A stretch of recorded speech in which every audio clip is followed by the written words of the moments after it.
Winter is a time when fragrances like these really get to shine. It's when the air is cooler than your skin temperature and heavier notes like oud and leather really start dancing around and bring a smile to your face. So let's go over these 5 of my winter recommendations that I'm always reaching for, one for each price point. Now, Rayhaan Wolf was released in 2026 and it got a lot of hype. So this is sort of Azaro Most Wanted Intense as well as Azaro Most Wanted Parfum. Now, the difference is that this doesn't have the bourbon vanilla note. It still gets pretty close, but because it doesn't have that bourbon vanilla note, I still think it's worth having the original because it is such a key note that makes the Azaro Most Wanted Parfum stand out. But that fragrance is $200. This is only $60 and it gets the job done.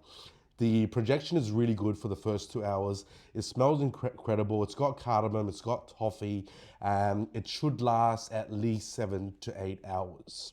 Now, the next one, this gets not enough hype, but this is Ibrahim Al Qureshi's Manta Leather.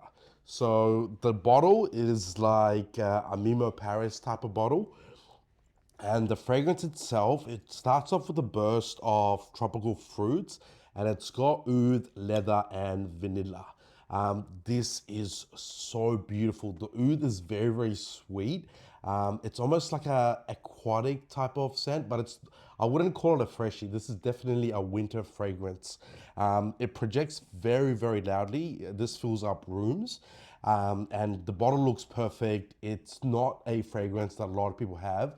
And I think the price in Australian dollars is about the 120 mark.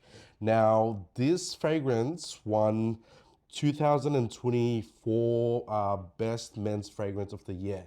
This is Hugo Boss Bottled Absolu. I think it retails for around $200. It's got leather, it's got incense. This is a niche level quality at designer prices. This is a must have in the collection.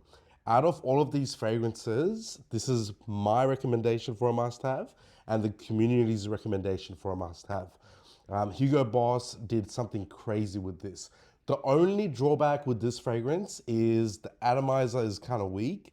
So I do find that you do have to kind of overspray to get the same level of fragrance onto your clothes and skin.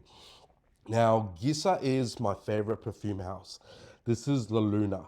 The brief behind this is a hidden valley that's been lit up by moonlight.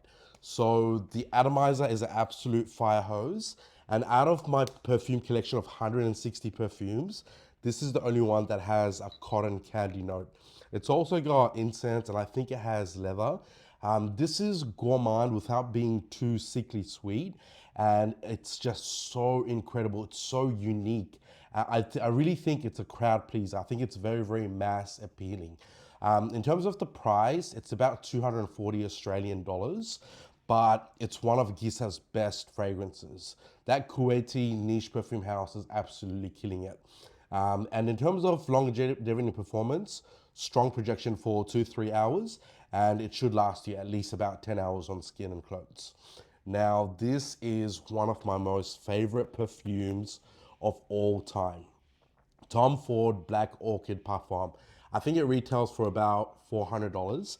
This was released all the way back in 2006, but this is so special and so damn unique. So it's got truffle, it's got dark chocolate, it's got black orchid, and I think it has plum liquor. The combination and the high quality perfume oil, it just bounces off your skin. I have probably 6 or 7 dupes of this. None of them, I would say, are doing what this does. But if you don't want to spend $400, I recommend Black Origami by Maison Alhambra. It does the job for 60. Now, guys, let me know which one is your favorite winter fragrance, what you're reaching for. Give these all a go. Let me know what you think. The nose doesn't lie. Remember to follow.